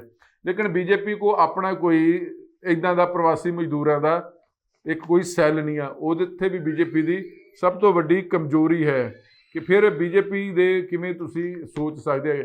ਹਾਲਾਂਕਿ ਸ਼੍ਰੋਮਣੀ ਅਕਾਲੀ ਦਲ ਦੀ ਜਦੋਂ ਸਰਕਾਰ ਸੀ ਉਦੋਂ ਪ੍ਰਕਾਸ਼ ਸਿੰਘ ਬਾਦਲ ਨੇ ਪ੍ਰਵਾਸੀ ਮਜ਼ਦੂਰਾਂ ਦੀ ਵੋਟ ਆਪਣੇ ਹੱਕ 'ਚ ਪਾਉਣ ਵਾਸਤੇ ਇੱਕ ਪ੍ਰਵਾਸੀ ਭਲਾਈ ਮਜ਼ਦੂਰ ਬੋਰਡ ਵੀ ਬਣਾਇਆ ਸੀ। ਜਿਹੜੇ ਪ੍ਰਵਾਸੀ ਮਜ਼ਦੂਰ ਸੀ, ਜਿਹੜੇ ਯੂਪੀ ਬਿਹਾਰ ਦੇ ਆ ਕੇ ਲੋਕ ਲੁਧਿਆਣੇ ਰਹਿੰਦੇ, ਉਹਨਾਂ ਨੂੰ ਚੇਅਰਮੈਨੀ ਵੀ ਦਿੱਤੀ, ਨਾਲ ਦੀ ਨਾਲ ਕੈਬਨਿਟ ਅਹੁਦੇ ਦਾ ਇੱਕ ਸਟੇਟਸ ਵੀ ਦਿੱਤਾ ਸੀ। ਉੱਥੇ ਵੀ ਬੀਜੇਪੀ ਬਾਕੀ ਪਾਰਟੀਆਂ ਦੇ ਮੁਕਾਬਲੇ ਬਹੁਤ ਪਿੱਛੇ ਆ। ਹੁਣ ਸਭ ਤੋਂ ਵੱਡੀ ਗੱਲ ਹੈ ਕਿ ਖਾਸ ਕਰਕੇ ਜਿਹੜੇ ਪੰਜਾਬ ਦੇ ਬੀਜੇਪੀ ਵਾਲੇ ਲੋਕ ਨੇ ਉਹ ਪੰਜਾਬੀ ਘੱਟ ਆਪਣੇ ਆਪ ਨੂੰ ਅਖਵਾਉਂਦੇ ਨੇ, ਜ਼ਿਆਦਾ ਉਹਨਾਂ ਦੇ ਮੂੰਹ 'ਤੇ ਹਿੰਦੀ ਭਾਸ਼ਾ ਚੜ੍ਹੀ ਹੋਈ ਆ। ਇੱਥੋਂ ਤੱਕ ਕਿ ਕੱਟੜ ਮੰਨੇ ਜਾਂਦੇ ਨੇ ਪੰਜਾਬ ਦੇ ਜਿਹੜੇ ਹਿੰਦੂ ਭਾਈਚਾਰੇ, ਖਾਸ ਕਰਕੇ ਬੀਜੇਪੀ ਨਾਲ ਤਾਲੁਕ ਰੱਖਣ ਵਾਲੇ। ਉਹ ਆਪਣੇ ਆਪ ਨੂੰ ਸ਼ਾਇਦ ਉਹਨਾਂ 'ਤੇ ਇੱਕ ਧੱਬਾ ਜਿਹਾ ਉਹਨਾਂ ਆਪਣੇ ਆਪ ਨੂੰ ਇੱਦਾਂ ਪੇਸ਼ ਕੀਤਾ ਹੈਗਾ ਕਿ ਉਹ ਪੰਜਾਬੀ ਘੱਟ ਹੈ। ਲੋਕ ਇਹ ਕਹਿ ਰਹੇ ਨੇ ਗੁਜਰਾਤ ਦਾ ਹਿੰਦੂ ਗੁਜਰਾਤੀ ਆ, ਮਹਾਰਾਸ਼ਟਰ ਦਾ ਹਿੰਦੂ ਮਰਾਠੀ ਆ, ਬਿਹਾਰ ਦਾ ਹਿੰਦੂ ਬਿਹਾਰੀ ਆ, ਯੂਪੀ ਦਾ ਹਿੰਦੂ ਯੂਪੀ ਵਾਲਾ ਕਾਨਪੁਰੀ ਆ। ਲੇਕਿਨ ਜਿਹੜਾ ਪੰਜਾਬ ਦਾ ਹਿੰਦੂ ਆਪਣੇ ਆਪ ਨੂੰ ਪੰਜਾਬੀ ਨਹੀਂ ਮੰਨਦਾ। ਸ਼ਾਇਦ ਇਸੇ ਕਰਕੇ ਇਹਨਾਂ ਦੇ ਮੂੰਹਾਂ ਤੋਂ ਪੰਜਾਬੀ ਮਾਂ ਬੋਲੀ ਘੱਟ ਨਿਕਲਦੀ ਹੈਗੀ ਹੈ, ਜ਼ਬਾਨੋਂ ਹਿੰਦੀ ਨੂੰ ਜ਼ਿਆਦਾ ਪਿਆਰ ਕਰਦੇ। ਹਾਲਾਂਕਿ ਹਿੰਦੀ ਕੋਈ ਮਾੜੀ ਗੱਲ ਨਹੀਂ, ਲੇਕਿਨ ਆਪਣੀ ਮਾਂ ਬੋਲੀ ਹੁੰਦੀ ਆ। ਆਪਣੀ ਮਾਂ ਬੋਲੀ 'ਚ ਗੱਲ ਕਰਨ ਦਾ ਇੱਕ ਵੱਖਰਾ ਹੀ ਸਵਾਦ ਹੁੰਦਾ। ਪਰ ਉਹ ਪੰਜਾਬ ਦੇ ਬੀਜੇਪੀ ਥੋੜ੍ਹਾ ਜਿਹਾ ਇਸ ਪੱਖੋਂ ਵੀ ਤੰਗ ਦਿਲੀ ਦਾ ਸ਼ਿਕਾਰ ਨੇ ਕਿ ਉਹਨਾਂ ਲੱਗਦਾ ਕਿ ਜੇ ਅਸੀਂ ਪੰਜਾਬੀ ਬੋਲਾਂਗੇ ਤਾਂ ਪਤਾ ਨਹੀਂ ਕਿਤੇ ਪੰਜਾਬੀ ਸਾਨੂੰ ਲੋਕ ਨਾ ਸਮਝਣ, ਕਿਉਂਕਿ ਆਪਣੇ ਆਪ ਨੂੰ ਪੰਜਾਬੀ ਪੁੱਤਰ ਕਹਾਉਣ ਦੇ ਵਿੱਚ ਇਹਨਾਂ 'ਤੇ ਧੱਬਾ ਜਿਹਾ ਲੱਗਾ ਕਿ ਸ਼ਰਮ ਮਹਿਸੂਸ ਕਰਦੇ ਨੇ, ਆਪਣੇ ਆਪ ਨੂੰ ਨੈਸ਼ਨਲਿਸਟ ਜਿਹੜਾ ਪੰਜਾਬ ਦਾ ਹਿੰਦੂ ਕੋਸ਼ਿਸ਼ ਕਰਦੇ। ਹਾਲਾਂਕਿ ਇਹਨਾਂ ਨੂੰ ਪਤਾ ਹੈਗਾ ਕਿ ਜਿੱਡਾ ਵੱਡਾ ਸਿੱਖ ਕੌਮ ਦੇ ਲੋਕ ਪੂਰੀ ਦੁਨੀਆ ਦੇ ਵਿੱਚ ਲੋਕ ਸੌਹਾਂ ਖਾ ਸਕਦੇ ਨੇ ਕਿ ਸਿੱਖਾਂ ਤੋਂ ਵੱਧ ਕੋਈ ਵੱਡਾ ਦੁਨੀਆ 'ਤੇ ਨੈਸ਼ਨਲਿਸਟ ਨਹੀਂ ਪੈਦਾ ਹੋਇਆ। ਚਾਹੇ ਬਾਬੇ ਨਾਨਕ ਤੋਂ ਲੈ ਕੇ ਤੇ ਹੁਣ ਤੱਕ ਦੇਸ਼ ਵਾਸਤੇ ਕੁਰਬਾਨ ਹੋਣ ਵਾਸਤੇ, ਮਾਨਵਤਾ ਨੂੰ ਪਿਆਰ ਕਰਨ ਵਾਲੇ, ਇਨਸਾਨੀਅਤ ਨੂੰ ਪਿਆਰ ਕਰਨ ਵਾਲੇ ਜਿਨ੍ਹਾਂ ਸਿੱਖੀ ਦੇ ਵਿੱਚ ਜਜ਼ਬਾ ਉਹਨਾਂ ਸ਼ਾਇਦ ਕਿਸੇ ਹੋਰ ਕੌਮ 'ਚ ਨਾ ਹੋਵੇ। ਲੇਕਿਨ ਇਸ ਮਸਲੇ ਦੇ ਵਿੱਚ ਪੰਜਾਬ ਦਾ ਜਿਹੜਾ ਹਿੰਦੂ ਉਹ ਥੋੜ੍ਹਾ ਜਿਹਾ ਡਰ ਕੇ ਰਹਿੰਦਾ, ਜਾਂ ਆਪਣੇ ਆਪ ਨੂੰ ਹਿੰਦੂ ਜ਼ਿਆਦਾ ਸ਼ੋਅ ਕਰਦਾ, ਪੰਜਾਬੀ ਘੱਟ ਕਰਦਾ ਹੈਗਾ। ਲੇਕਿਨ ਇਹਨਾਂ ਦੇ ਅਕਾਊਂਟ 'ਤੇ ਜ਼ਿਆਦਾ ਦੇਖੋ, ਉੱਥੇ ਜ਼ਿਆਦਾ ਹਿੰਦੀ ਭਾਸ਼ਾ ਜ਼ਿਆਦਾ ਪ੍ਰਚਲਿਤ ਆ, ਪੰਜਾਬੀ ਘੱਟ। ਹਾਲਾਂਕਿ ਪਿੱਛੇ ਜੇ ਜੋ ਨਰਿੰਦਰ ਮੋਦੀ ਸਾਹਿਬ ਨੇ ਪੰਜਾਬ ਦੇ ਮਸਲਿਆਂ ਨੂੰ ਲੈ ਕੇ ਜਾਂ ਜਦੋਂ ਬਿੱਲ ਵਾਪਸ ਲਏ ਸੀ, ਪੰਜਾਬੀ ਭਾਸ਼ਾ ਦਾ ਇਸਤੇਮਾਲ ਕੀਤਾ ਸੀ।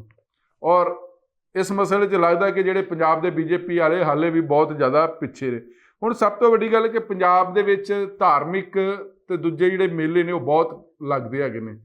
ਚਾਹੇ ਮੋਟੇ ਜਿਹੜੇ ਧਾਰਮਿਕ ਮੇਲੇ ਲੱਗਦੇ ਰਹੇ ਨੇ, ਜਿੱਥੇ ਪੋਲੀਟੀਕਲ ਕਾਨਫਰੰਸਾਂ ਹੁੰਦੀਆਂ ਰਹੀਆਂ ਨੇ, ਚਾਹੇ ਉਹਦੇ 'ਚ ਮੁਕਤਸਰ ਦੀ ਮਾਘੀ ਦਾ ਮੇਲਾ ਕਹਿ ਲਓ, ਅਨੰਦਪੁਰ ਸਾਹਿਬ ਹੋਲਾ ਮਹੱਲਾ ਦੀ ਗੱਲ ਕਰ ਲਓ, ਸ਼ਹੀਦੀ ਜੋੜ ਸਭਾ ਜਿਹੜੀ ਲੱਗਦੀ ਹੈਗੀ ਹੈ ਫਤਿਹਗੜ੍ਹ ਸਾਹਿਬ, ਉਹ ਗੱਲ ਕਰ ਲਓ, ਰੱਖੜ ਪੁੰਨਿਆ ਦਾ ਜਿਹੜਾ ਮੇਲਾ ਬਾਬਾ ਬਕਾਲਾ ਲੱਗਦਾ, ਉਹ ਤਾਂ ਹੋਰ ਵੀ, ਚਾਹੇ ਛਪਾਰ ਦਾ ਮੇਲਾ ਹੋਵੇ, ਬਹੁਤ ਸਾਰੇ ਮੇਲੇ ਹੈਗੇ ਜਿੱਥੇ ਸਿਆਸੀ ਕਾਨਫਰੰਸਾਂ ਹੁੰਦੀਆਂ ਨੇ। ਪਰ ਬੀਜੇਪੀ ਨੇ ਕਦੇ ਵੀ ਆਪਣੇ ਲੈਵਲ 'ਤੇ ਨਹੀਂ ਕੀਤੀ ਹੈਗੀ, ਅਤੇ ਨਾ ਹੀ ਕੋਈ ਲੱਗਦਾ ਕਿ ਇਹਨਾਂ ਦੀ ਹਾਲੇ ਸੋਚ ਹੈਗੀ ਕਿ ਜੇ ਪੰਜਾਬ ਦੀ ਗੱਲ ਕਰਨੀ ਹੈਗੀ ਤਾਂ ਪਹਿਲਾਂ ਇਹਨਾਂ ਮੇਲਿਆਂ ਦੇ ਵਿੱਚ ਵੀ ਤੁਹਾਨੂੰ ਜਾਣਾ ਪਊਗਾ। ਆਪਣੇ ਆਪ ਨੂੰ ਹਿੰਦੂ ਮਾਨਸਿਕਤਾ ਚੋਂ ਬਾਹਰ ਕੱਢਣ ਦੀ ਲੋੜ ਆ, ਲੇਕਿਨ ਪੰਜਾਬ ਦੀ ਜਿਹੜੀ ਬੀਜੇਪੀ ਆ ਉਹ ਹਿੰਦੂ ਮਾਨਸਿਕਤਾ ਤੋਂ ਬਾਹਰ ਨਹੀਂ ਆ ਰਹੀ। ਸ਼ਾਇਦ ਇਸੇ ਕਰਕੇ ਸਿੱਖੀ ਤੋਂ ਦੂਰ ਆ, ਮੇਲਿਆਂ ਤੋਂ ਦੂਰ ਆ, ਤੇ ਸ਼ਾਇਦ ਇਸੇ ਵਜ੍ਹਾ ਕਰਕੇ ਹੈ ਕਿ ਬੀਜੇਪੀ ਦਾ ਜਿਹੜਾ ਪੰਜਾਬ ਦੇ ਵਿੱਚ ਜਿਹੜਾ ਵਜੂਦ ਜਾਂ ਹੋਂਦ ਜਾਂ ਔਕਾਤ ਆ ਉਹ ਘੱਟ ਆ ਬਾਕੀ ਸੂਬਿਆਂ ਦੇ ਮੁਕਾਬਲੇ ਸਿਆਸੀ ਤੌਰ ਤੇ। ਜਿਹੜੇ ਬੀਜੇਪੀ ਦੇ ਜਿਹੜੇ ਜਿੱਥੋਂ ਤੱਕ ਮਸਲਾ ਕਿ ਜਿਸ ਤਰ੍ਹਾਂ ਡੇਰੇ ਨੇ ਪੰਜਾਬ ਦੇ ਵਿੱਚ ਬਹੁਤ ਵੱਡੀ ਗਿਣਤੀ ਵਿੱਚ, ਸਰਕਾਰੀ ਅੰਕੜੇ ਦੱਸਦੇ ਨੇ, ਵੈਸੇ ਕਹਿ ਰਹੇ ਕਿ ਹਰ ਇੱਕ ਪਿੰਡ ਛੱਡ ਜਾਓ ਦੂਜੇ ਪਿੰਡ 'ਚ ਡੇਰੇ ਨੇ, ਚਾਹੇ ਉਹਨਾਂ ਨੂੰ ਕਿਸੇ ਦਾ ਵੀ, ਕਈ ਚੰਗੇ ਡੇਰੇ ਨੇ, ਕਈਆਂ ਨੂੰ ਪਖੰਡ ਦੇ ਡੇਰੇ ਵੀ ਕਿਹਾ ਜਾਂਦਾ ਹੈਗਾ। ਲੇਕਿਨ ਮੋਟੇ ਤੌਰ 'ਤੇ ਅਗਰ ਵੱਡੇ ਡੇਰਿਆਂ ਦੀ ਗੱਲ ਕੀਤੀ ਜਾਵੇ ਜਿਹਦੀ ਇੱਕ ਬਹੁਤ ਲੋਕੀ ਸ਼ਰਧਾ ਰੱਖਦੇ ਨੇ, ਉਹਨਾਂ ਦੀ ਅਗਰ ਗੱਲ ਕੀਤੀ ਜਾਵੇ ਤਾਂ ਬਹੁਤ ਸਾਰੇ ਨੇ। ਉਹਨਾਂ ਨੂੰ ਲੈ ਕੇ ਵੀ ਜਿਨ੍ਹਾਂ ਦੀ ਗਿਣਤੀ ਸ਼ਰਧਾਲੂਆਂ ਦੀ ਬਹੁਤ ਵੱਡੀ ਗਿਣਤੀ ਹੈਗੀ, ਲੇਕਿਨ ਉਹ ਵੀ ਇੱਕ ਮਸਲਾ ਹੈਗਾ ਕਿ ਬੀਜੇਪੀ ਡੇਰਿਆਂ ਤੋਂ ਦੂਰ ਹੈ। ਬੀਜੇਪੀ ਵੀ ਮੰਨਦੀ ਹੈਗੀ ਆ, ਹਾਲਾਂਕਿ ਬਹੁਤ ਸਾਰੇ ਡੇਰਿਆਂ 'ਤੇ ਬੀਜੇਪੀ ਦਾ ਪ੍ਰਭਾਵ ਵੀ ਹੈਗਾ ਜਦੋਂ ਵੋਟਾਂ ਲੈਣੀਆਂ ਹੋਣ, ਪਰ ਪੰਜਾਬ ਦੇ ਵਿੱਚ ਜਿਹੜਾ ਡੇਰਾ ਕਲਚਰ ਤੋਂ ਬੀਜੇਪੀ ਦੂਰ ਆ, ਜਿਹੜੇ ਡੇਰੇ ਨੇ ਉਹਨਾਂ ਤੋਂ ਬਹੁਤ ਦੂਰ ਆ। ਇਹ ਵੀ ਇੱਕ ਬੀਜੇਪੀ ਦਾ ਲੱਗਦਾ ਕਿ ਉਹਨਾਂ ਨੂੰ ਆਉਣ ਵਾਲੇ ਸਮੇਂ 'ਚ ਬੀਜੇਪੀ ਨੇ ਜਿਹੜੀ ਫੀਡਬੈਕ ਭੇਜੀ ਹੈ ਸੈਂਟਰ ਲੈਵਲ 'ਤੇ, ਉਹ ਲੱਗਦਾ ਕਿ ਉਹ ਵੀ ਉਸ 'ਤੇ ਫੋਕਸ ਕੀਤਾ ਜਾ ਰਿਹਾ ਕਿ ਆਖਿਰ ਉਸ 'ਤੇ ਵੀ ਸਾਨੂੰ ਗੱਲ ਕਰਨੀ ਪਏਗੀ। ਹੁਣ ਸਭ ਤੋਂ ਵੱਡੀ ਗੱਲ ਹੈ ਕਿ ਜਿਹੜੇ ਬੀਜੇਪੀ ਹੁਣ ਜਿਹੜਾ ਕੋਸ਼ਿਸ਼ ਕਰ ਰਹੀ ਹੈ ਕਿ ਜਿਹੜੇ ਢਾਡੀ ਜੱਥੇ ਨੇ ਉਹਨਾਂ 'ਤੇ ਵੀ ਫੋਕਸ ਕਰ ਰਹੀ ਹੈ ਕਿ ਉਹਨਾਂ ਨੂੰ ਵੀ ਨਾਲ ਲਿਆ ਜਾਵੇ, ਕਿਉਂਕਿ ਬੀਜੇਪੀ ਮੰਨਦੀ ਕਿ ਜੋ ਬੀਜੇਪੀ ਨੇ ਕੋਈ ਛੋਟੀ ਮੋਟੀ ਕਾਨਫਰੰਸ ਕਰਨੀ ਹੁੰਦੀ ਆ, ਹਾਲਾਂਕਿ ਇਹਨਾਂ ਨੇ ਆਪਣੇ ਬਲਬੂਤੇ 'ਤੇ ਹਜੇ ਕਾਨਫਰੰਸਾਂ ਨਹੀਂ ਕੀਤੀਆਂ ਵੱਡੀਆਂ। ਜੋ ਸ਼੍ਰੋਮਣੀ ਅਕਾਲੀ ਦਲ ਸਰਕਾਰ ਸੀ, ਸ਼੍ਰੋਮਣੀ ਅਕਾਲੀ ਦਲ ਦੇ ਇਕੱਠ ਦੇ ਵਿੱਚ ਹੀ ਬੀਜੇਪੀ ਵਾਲੇ ਜਾ ਕੇ ਆਪਣੇ ਨਾਅਰੇ ਨੂਰੇ ਮਾਰ ਲੈਂਦੇ ਹੈਗੇ, ਬੰਦੇ ਇਹਨਾਂ ਦੇ ਘੱਟ ਪਹੁੰਚਦੇ ਹੁੰਦੇ ਸੀ। ਜੇ ਪੰਜਾਬ 'ਚ ਬੀਜੇਪੀ ਦੇ ਥੋੜ੍ਹੇ ਬਹੁਤੇ ਪੈਰ ਲੱਗੇ ਨੇ ਉਹ ਸ਼੍ਰੋਮਣੀ ਅਕਾਲੀ ਦਲ ਕਹਿ ਲਓ ਜਾਂ ਪ੍ਰਕਾਸ਼ ਸਿੰਘ ਬਾਦਲ ਹੋਣਾ ਦੀ ਕਰਕੇ ਲੱਗੇ ਹੈਗੇ ਨੇ, ਲੇਕਿਨ ਹੁਣ ਬੀਜੇਪੀ ਨੂੰ ਆਪਣੀ ਮਿਹਨਤ ਕਰਨੀ ਪੈ ਰਹੀ ਹੈ। ਪਰ ਹੁਣ ਇਹਨਾਂ ਲੱਗਦਾ ਕਿ ਜਿਹੜੇ ਢਾਡੀ ਜੱਥੇ ਨੇ ਜਿਹੜੇ ਉਹਨਾਂ ਨੂੰ ਵੀ ਨਾਲ ਜੋੜਿਆ ਜਾਵੇ। ਹਾਲਾਂਕਿ ਬੀਜੇਪੀ ਇਹ ਮੰਨ ਰਹੀ ਹੈਗੀ ਹੈ ਕਿ ਜਦੋਂ ਪ੍ਰੋਗਰਾਮ ਹੋਣ, ਬੀਜੇਪੀ ਦੇ ਰੈਲੀਆਂ ਹੋਣ, ਉਹਦੇ 'ਤੇ ਢਾਡੀ ਜੱਥੇ ਕਵੀਸ਼ਰੀਆਂ ਨੂੰ ਉੱਥੇ ਗਾਉਣ ਦਾ ਮੌਕਾ ਦਿੱਤਾ ਜਾਵੇ, ਨਾ ਕਿ ਜਿਹੜੇ ਪੰਜਾਬੀ ਸਿੰਗਰ ਨੇ। ਵੈਸੇ ਸ਼੍ਰੋਮਣੀ ਅਕਾਲੀ ਦਲ ਦੇ ਵਿੱਚ ਵੀ ਇੱਕ ਜ਼ਮਾਨਾ ਸੀ ਕਿ ਉੱਥੇ ਢਾਡੀ ਜੱਥੇ ਪਹਿਲਾਂ ਗਾਉਂਦੇ ਰਹੇ ਨੇ, ਪਰ ਬਾਅਦ 'ਚ ਸ਼੍ਰੋਮਣੀ ਅਕਾਲੀ ਦਲ ਦੀ ਸਟੇਜ 'ਤੇ ਵੀ ਜਿਹੜੀ ਆਪਣੇ ਆਪ ਨੂੰ ਪੰਥਕ ਪਾਰਟੀ ਕਹਿੰਦੀ, ਉੱਥੇ ਵੀ ਸਿੰਗਰਾਂ ਨੂੰ ਸ਼ੁਰੂ ਕਰ ਦਿੱਤਾ। ਪੰਜਾਬ ਦੇ ਗਾਇਕ ਤੇ ਗਾਇਕਾ ਉਹਨਾਂ ਨੇ ਗਾਉਣਾ ਸ਼ੁਰੂ ਕਰ ਦਿੱਤਾ। ਜੋ ਕਬੱਡੀ ਮੇਲੇ ਹੋਏ ਸੀ ਤੇ ਬਾਲੀਵੁੱਡ ਦੀਆਂ ਐਕਟਰਸ ਆ ਕੇ ਵੀ ਨੱਚਦੀਆਂ ਰਹੀਆਂ ਹੈਗੀਆਂ ਨੇ। ਸ਼ਾਇਦ ਉਹ ਵੀ ਇੱਕ ਵਜ੍ਹਾ ਕਿ ਅੱਜ ਕੱਲ੍ਹ ਲੋਕੀ ਸ਼੍ਰੋਮਣੀ ਅਕਾਲੀ ਦਲ ਨੂੰ ਹਾਲੇ ਵੀ ਨਫ਼ਰਤ ਕਰਨੋਂ ਨਹੀਂ ਹਟਦੇ ਹੈਗੇ। ਹੁਣ ਬੀਜੇਪੀ ਸੋਚ ਰਹੀ ਹੈ ਕਿ ਢਾਡੀ ਜੱਥਿਆਂ ਨੂੰ ਸਟੇਜ 'ਤੇ ਮੌਕਾ ਦਿੱਤਾ ਜਾਵੇ, ਤੇ ਇਸ ਕਰਕੇ ਉਸ 'ਤੇ ਵੀ ਕੋਸ਼ਿਸ਼ ਕੀਤੀ ਜਾ ਰਹੀ ਹੈ, ਕਿਉਂਕਿ ਬੀਜੇਪੀ ਨੂੰ ਇਹ ਸਮਝ ਲੱਗ ਚੁੱਕੀ ਹੈ। ਔਰ ਜਿਹੜੀ ਫੀਡਬੈਕ ਕਹੀ ਆ ਵੀ ਬੀਜੇਪੀ ਜਦ ਤੱਕ ਪੰਜਾਬੀ ਤੇ ਪੰਜਾਬੀਅਤ ਦੀ ਗੱਲ ਨਹੀਂ ਕਰੇਗੀ, ਉਦੋਂ ਤੱਕ ਪੰਜਾਬ ਦੇ ਲੋਕਾਂ ਨੂੰ ਉਹਨਾਂ ਨੇ ਨਾਲ ਨਹੀਂ ਜੋੜਨਾ। ਉਹ ਵੱਖਰੀ ਗੱਲ ਕਿ ਬੀਜੇਪੀ ਵਾਲੇ ਪੰਜਾਬੀਆਂ ਦਾ ਦਿਲ ਜਿੱਤਣਾ ਚਾਹੁੰਦੇ ਨੇ, ਪਰ ਦਿਲ ਜਿੱਤਣ ਤੋਂ ਪਹਿਲਾਂ ਇਹ ਜਿੰਨਾ ਤੱਕ ਪੰਜਾਬ ਦੇ ਬੀਜੇਪੀ ਦੇ ਵਰਕਰਾਂ ਦੇ ਵਿੱਚ ਪੰਜਾਬੀ ਤੇ ਪੰਜਾਬੀਅਤ ਜਿਹੜਾ ਜੋਸ਼, ਜਜ਼ਬਾ, ਜਨੂਨ ਨਹੀਂ ਆਏਗਾ, ਤਦ ਤੱਕ ਬੀਜੇਪੀ ਦਾ ਸੁਪਨਾ ਹੀ ਰਹਿ ਜਾਏਗਾ ਕਿ ਆਖਿਰ ਕੀ ਵਜ੍ਹਾ। ਕਿਉਂਕਿ ਬਹੁਤ ਸਾਰੇ ਜਿਹੜੇ ਬੀਜੇਪੀ ਦੇ ਪੰਜਾਬ ਦੇ ਲੀਡਰ ਨੇ ਉੱਕਾ ਦੁੱਕਾ ਜਿਹੜੇ ਚੰਗੀ ਪੰਜਾਬੀ ਬੋਲ ਲੈਂਦੇ, ਬਾਕੀ ਸਾਰੇ ਦੇ ਸਾਰੇ ਹਿੰਦੀ ਦਾ ਉਹਨਾਂ ਦਾ ਜਿਹੜਾ ਹੱਥ ਆ ਉਹ ਵਧੀਆ ਹੈਗਾ। ਪੰਜਾਬੀ ਨੂੰ ਲੈ ਕੇ ਉਹਨਾਂ ਦਾ ਜਿਹੜਾ ਹੱਥ ਆ ਉਹ ਘੁੱਟਵਾਂ ਰਹਿੰਦਾ ਹੈਗਾ, ਟਾਈਟ ਰਹਿੰਦਾ ਹੈਗਾ। ਇਸ ਕਰਕੇ ਸ਼ਾਇਦ ਇਹ ਵੀ ਇੱਕ ਵੱਡਾ ਦੁਖਾਂਤ ਹੈ ਕਿ ਬੀਜੇਪੀ ਦੇ ਪੰਜਾਬ 'ਚ ਪਕੜ ਨਹੀਂ ਬਣ ਰਹੀ, ਮਜ਼ਬੂਤ ਨਹੀਂ ਹੋ ਰਿਹਾ। ਹੁਣ ਇਹ ਸਭ ਤੋਂ ਵੱਡੀ ਗੱਲ ਇਹ ਵੀ ਆ। ਔਰ ਦੂਜਾ ਹੁਣ ਕਿਹੜੇ ਬੀਜੇਪੀ ਦੇ ਜਿਹੜੇ ਹੁਣ ਤੱਕ ਦੇ ਜਿਹੜੇ ਪ੍ਰਧਾਨ ਨੇ ਉਹਨਾਂ 'ਚ ਚਾਹੇ ਤੁਸੀਂ ਮਦਨ ਮੋਹਨ ਮਿੱਤਲ ਲਾ ਲਓ, ਪਵਾਦ ਆ, ਬਲਰਾਮ ਜੀ ਦਾਸ ਟੰਡਨ ਅੰਮ੍ਰਿਤਸਰ ਤੋਂ ਰਹੇ, ਮਨੋਰੰਜਨ ਕਾਲੀਆ, ਬ੍ਰਿਜ ਲਾਲ ਰਿਨਵਾ, ਅਵਨਾਸ਼ ਰਾਏ ਖੰਨਾ, ਪ੍ਰੋਫੈਸਰ ਜਿੰਦਰ ਭੰਡਾਰੀ, ਅਸ਼ਵਨੀ ਸ਼ਰਮਾ, ਕਮਲ ਸ਼ਰਮਾ, ਵਿਜੇ ਸਾਂਪਲਾ, ਸ਼ਵੇਤ ਮਲਿਕ, ਫਿਰ ਅਸ਼ਵਨੀ ਸ਼ਰਮਾ, ਇਹ ਸਾਰੇ ਦੇ ਸਾਰੇ ਹਿੰਦੂ ਭਾਈਚਾਰੇ ਦੇ ਨਾਲ ਸੰਬੰਧ ਰੱਖਦੇ ਰਹੇ ਨੇ। ਸਵਾਏ ਇੱਕ ਦਿਆਲ ਸਿੰਘ ਸੋਢੀ ਬਣੇ ਸੀ, ਉਹ ਵੀ ਥੋੜ੍ਹੇ ਚਿਰ, ਉਸ ਤੋਂ ਬਾਅਦ ਬੀਜੇਪੀ ਨੇ ਕੋਈ ਵੀ ਸਿੱਖ ਨੇੜੇ ਨਹੀਂ ਲਾਇਆ ਗਾ। ਹੁਣ ਸਭ ਤੋਂ ਵੱਡੀ ਗੱਲ ਹੈ ਕਿ ਜੇ ਅਕਾਲੀ ਦਲ ਦੇ ਨਾਲ ਇਹਨਾਂ ਦੀ ਸਾਂਝੀ ਸਰਕਾਰ ਰਹੀ ਹੈ, ਮੰਤਰੀ ਕਿਹੜੇ ਬਣਦੇ ਰਹੇ ਨੇ, ਕਦੀ ਬਲਰਾਮ ਜੀ ਦਾਸ ਟੰਡਨ, ਮਦਨ ਮੋਹਨ ਮਿੱਤਲ, ਤੀਕਸ਼ਣ ਸੂਦ, ਮਾਸਟਰ ਮੋਹਨ ਲਾਲ, ਸਤਪਾਲ ਕਿਸਾਈ, ਮਨੋਰੰਜਨ ਕਾਲੀਆ, ਫਿਰ 2007-2012 'ਚ ਮਨੋਰੰਜਨ ਕਾਲੀਆ, ਪ੍ਰੋਫੈਸਰ ਲਕਸ਼ਮੀਕਾਂਤ ਚਾਵਲਾ, ਤੀਕਸ਼ਣ ਸੂਦ, ਮਾਸਟਰ ਮੋਹਨ ਲਾਲ, ਸਰਜੀਤ ਕੁਮਾਰ ਜਾਨੀ, 12 ਤੋਂ 17 'ਚ ਅਨਿਲ ਜੋਸ਼ੀ, ਭਗਤ ਚੁੰਨੀ ਲਾਲ, ਸਰਜੀਤ ਕੁਮਾਰ ਜਾਨੀ ਤੇ ਮਦਨ ਮੋਹਨ ਮਿੱਤਲ। ਮਤਲਬ ਉਦੋਂ ਵੀ ਇਹਨਾਂ ਕੋਲ ਸਿੱਖ ਨਹੀਂ ਲੱਭਾ। ਤੇ ਫਿਰ ਤੁਸੀਂ ਪੰਜਾਬ ਨੂੰ ਜੇ ਜਿੱਤਣਾ ਹੈਗਾ, ਪੰਜਾਬੀਆਂ ਦਾ ਦਿਲ ਜਿੱਤਣਾ, ਤੇ ਸਿੱਖ ਕੌਮ ਨੂੰ ਨਾਲ ਲਾਉਣਾ ਪਏਗਾ। ਹੁਣ ਸਭ ਤੋਂ ਵੱਡੀ ਗੱਲ ਹੈ ਕਿ ਬੀਜੇਪੀ ਧਰਮ ਦੇ ਆਧਾਰ ਤੇ ਪੰਜਾਬ ਤੋਂ ਕੱਟੀ ਆ, ਭਾਸ਼ਾ ਦੇ ਆਧਾਰ ਤੇ ਪੰਜਾਬੀਆਂ ਨਾਲੋਂ ਕੱਟੀ ਹੋਈ ਆ, ਤੇ ਫਿਰ ਕਿਵੇਂ ਪੰਜਾਬੀਆਂ ਦੇ ਦਿਲ ਜਿੱਤੇ ਜਾ ਸਕਦੇ ਨੇ? ਕਿਉਂਕਿ ਪੰਜਾਬ ਦੇ ਰੀਜਨ ਪੱਖੋਂ, ਲੈਂਗੁਏਜ ਪੱਖੋਂ ਬਹੁਤ ਪਿੱਛੇ ਹੈਗੀ ਆ, ਹੱਥ ਟਾਈਟ ਆ, ਜਾਂ ਸੋਚ ਲਾ ਲਓ ਛੋਟੀ ਆ। ਉਹ ਵੀ ਇੱਕ ਵਜ੍ਹਾ ਕਿ ਜੇ ਤੁਸੀਂ ਆਪਣੇ ਆਪ ਨੂੰ ਪੰਜਾਬੀ ਨਹੀਂ ਮੰਨਦੇ ਹੈਗੇ, ਤਾਂ ਫਿਰ ਪੰਜਾਬੀਆਂ ਦਾ ਦਿਲ ਕਿਵੇਂ ਜਿੱਤੋਗੇ? ਔਰ ਇੱਕ ਹੋਰ ਸਭ ਤੋਂ ਵੱਡਾ ਸਵਾਲ ਆ, ਬੀਜੇਪੀ ਕੋਸ਼ਿਸ਼ ਲੱਗੀ ਹੋਈ ਆ ਹੁਣ, ਜਦੋਂ ਦੀ ਕਾਂਗਰਸ ਪਾਰਟੀ ਦੇ ਜਿਹੜੇ ਲੋਕ ਛੱਡ ਕੇ ਗਏ ਨੇ, ਉਹ ਕਾਫੀ ਸਿੱਖ ਚਿਹਰੇ ਨੇ, ਚਾਹੇ ਕੈਪਟਨ ਅਮਰਿੰਦਰ ਸਿੰਘ ਹੋਣ, ਬਲਬੀਰ ਸਿੰਘ ਸਿੱਧੂ ਹੋਣ, ਫਤਿਹ ਜੰਗ ਸਿੰਘ ਬਾਜਵਾ ਹੋਣ, ਰਾਣਾ ਗੁਰਮੀਤ ਸਿੰਘ ਸੋਢੀ ਹੋਣ, ਕੇਵਲ ਸਿੰਘ ਢਿੱਲੋਂ ਹੋਣ, ਗੁਰਪ੍ਰੀਤ ਸਿੰਘ ਕਾਂਗੜ ਹੋਣ, ਬਹੁਤ ਸਾਰੇ ਕਿੰਨੇ ਚਿਹਰੇ ਨੇ ਜਿਹੜੇ ਕਾਂਗਰਸ ਪਾਰਟੀ ਨਾਲ ਸੰਬੰਧ ਰੱਖਦੇ ਸਨ, ਉਹ ਬੀਜੇਪੀ ਦੇ ਵਿੱਚ ਸ਼ਾਮਲ ਹੋ ਗਏ ਨੇ। ਹੁਣ ਸਵਾਲ ਹੈ ਕਿ ਕੀ ਆਉਣ ਵਾਲੇ ਸਮੇਂ ਜਦੋਂ ਬੀਜੇਪੀ ਢਾਂਚਾ ਆਪਣਾ ਬਦਲੇਗੀ, ਤੇ ਇਹ ਜਿਹੜੇ ਚਿਹਰੇ ਨੇ ਜਾਂ ਜਿਹੜੇ ਹੋਰ ਨਵੇਂ ਚਿਹਰੇ ਨੇ, ਉਹਨਾਂ 'ਚ ਕੀ ਬੀਜੇਪੀ ਇਹਨਾਂ ਚਿਹਰਿਆਂ ਨੂੰ, ਜਿਹੜੇ ਸਿੱਖ ਨੇ, ਖਾਸ ਕਰਕੇ ਜਿਹੜੇ ਜੱਟ ਸਿੱਖ ਨੇ, ਉਹਨਾਂ ਨੂੰ ਜਿਹੜੀ ਸੂਬਾ ਕਾਰਜਕਾਰਨੀ ਆ ਉਹਦੇ 'ਚ ਨੁਮਾਇੰਦਗੀ ਦੇਗੀ? ਕਿਉਂਕਿ ਅਗਰ ਪੰਜਾਬ ਦੀ ਗੱਲ ਕਰਨੀ ਹੈ, ਤਾਂ ਉਹਦੇ 'ਚ ਸਭ ਤੋਂ ਵੱਡੀ ਗੱਲ ਹੈ ਕਿ ਜਿਨ੍ਹਾਂ ਦੀ ਗਿਣਤੀ 60% ਦੀ ਆ, ਉਹਨਾਂ ਨੂੰ ਤੁਸੀਂ ਫਿਰ ਵੱਖ ਕਿਵੇਂ ਕਰ ਸਕਦੇ ਹੋ, ਅੱਡ ਕਿਵੇਂ ਕਰ ਸਕਦੇ ਹੋ?